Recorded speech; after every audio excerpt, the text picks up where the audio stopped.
Crystals are fascinating structures. They are found everywhere in nature, from snowflakes to diamonds. These materials have a repeating three-dimensional pattern of atoms. This pattern is called a crystal lattice. The lattice gives the crystal its shape and properties. Perfect crystals are rare. Most crystals have defects or imperfections in their lattice structure. These imperfections can be as small as a single atom or as large as a grain boundary. Don't underestimate these imperfections. They have a profound impact on the properties of materials. Understanding these imperfections is crucial. It allows us to tailor the properties of materials for specific applications. Think of a crystal lattice as a giant Lego structure. Now imagine replacing a few Lego bricks with pieces of different shapes or sizes. These substitutions might seem insignificant, but they can change the overall stability and behavior of the entire structure. This is similar to how crystal imperfections influence material properties. Crystal imperfections are deviations from the ideal arrangement of atoms in a crystal lattice. These imperfections can arise during crystal growth, processing, or due to external factors like temperature and pressure. They can be classified into three main types: point defects, line defects, and surface defects. Each type of defect influences the material's behavior in unique ways. Point defects are localized disruptions in the crystal lattice. Line defects, as the name suggests, involve misalignments of atoms along a line. Surface defects are irregularities that occur at the boundary of a crystal or between different regions of the same crystal. Imagine a perfectly tiled floor. A point defect would be like a single tile missing or replaced with a tile of a different color. A line defect would be akin to a row of tiles being slightly offset, and a surface defect would be like a crack running along the grout between the tiles. Point defects are like tiny anomalies in the otherwise ordered crystal lattice. There are three main types of point defects: vacancies, interstitials, and substitutional atoms. A vacancy is simply a missing atom in the lattice. An interstitial atom is an extra atom that has squeezed its way into the lattice structure. A substitutional atom is a foreign atom that has replaced one of the original atoms in the lattice. These atomic scale defects might seem insignificant, but they can significantly alter a material's electrical, optical, and mechanical properties. For example, in semiconductors, the intentional introduction of impurities called dopants is crucial.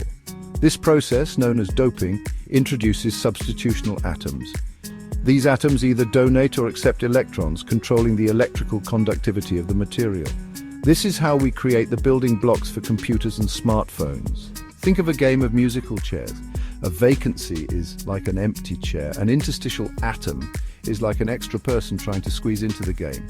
A substitutional atom is like one person switching places with another. Each scenario disrupts the order and flow of the game, just as point defects influence material properties. Line defects, also known as dislocations, are linear disruptions in the crystal lattice. They are like miniature fault lines running through the material. The two primary types of dislocations are edge dislocations and screw dislocations. An edge dislocation is like an extra half plane of atoms inserted into the lattice. A screw dislocation, on the other hand, is a spiral-shaped defect. It's formed by shearing forces that displace planes of atoms relative to each other. These dislocations, though microscopic, play a significant role in determining a material's mechanical properties. They influence a material's strength, ductility, and toughness. They act as pathways for atom movement, making it easier for materials to deform or bend under stress. Section 5. Surface defects, boundaries between worlds. Surface defects occur at the boundaries between different grains or regions within a material.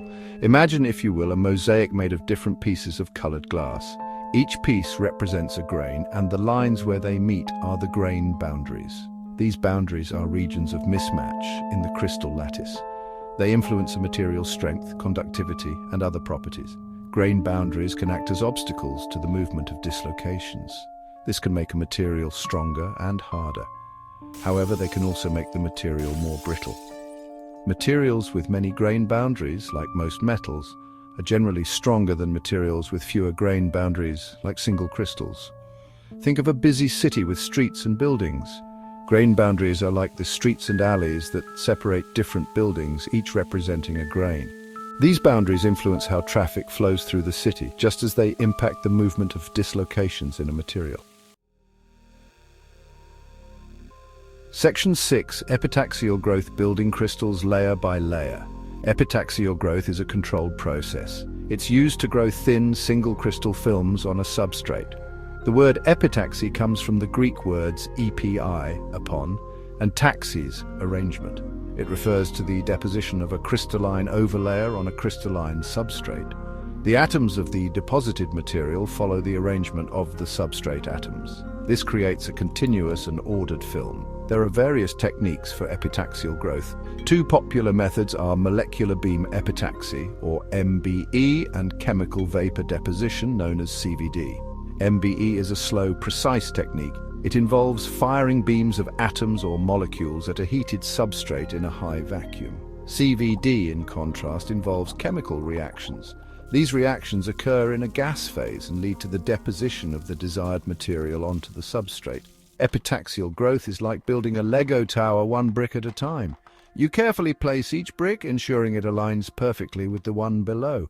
This results in a structurally sound and well-ordered tower.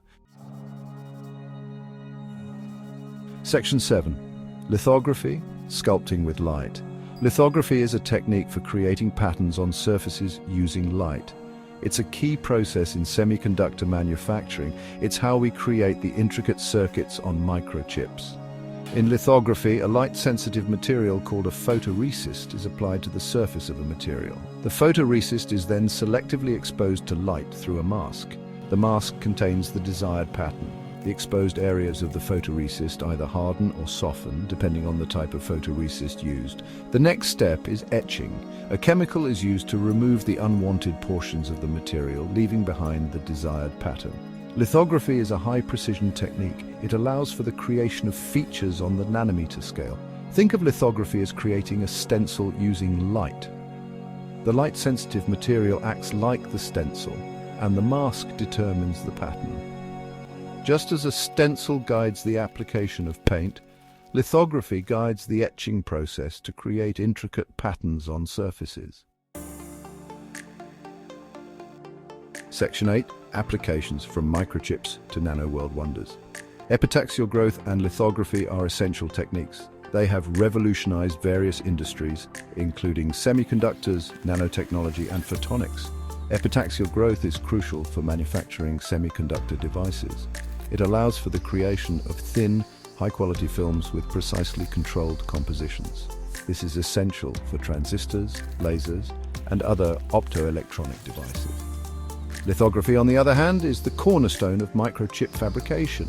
It enables the creation of billions of transistors on a tiny silicon wafer, powering our computers, smartphones, and countless electronic gadgets. In nanotechnology, lithography allows for the fabrication of structures and devices at the nanometer scale. This has led to the development of new materials, sensors, and drug delivery systems.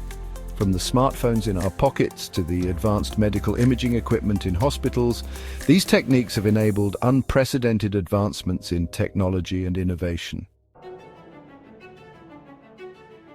Section 9. The imperfect pursuit of perfection. The study of crystal imperfections and the development of advanced growth techniques like epitaxy and lithography highlight a fundamental truth about science and engineering.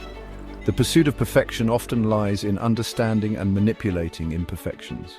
What might seem like flaws or deviations from the ideal can be the key to unlocking new possibilities and creating materials with enhanced properties. As we delve deeper into the nanoworld, our ability to control and manipulate matter at the atomic level will only become more critical. By embracing the complexities of crystal imperfections and harnessing the power of these advanced techniques, we open doors to a future of technological innovation limited only by our imagination.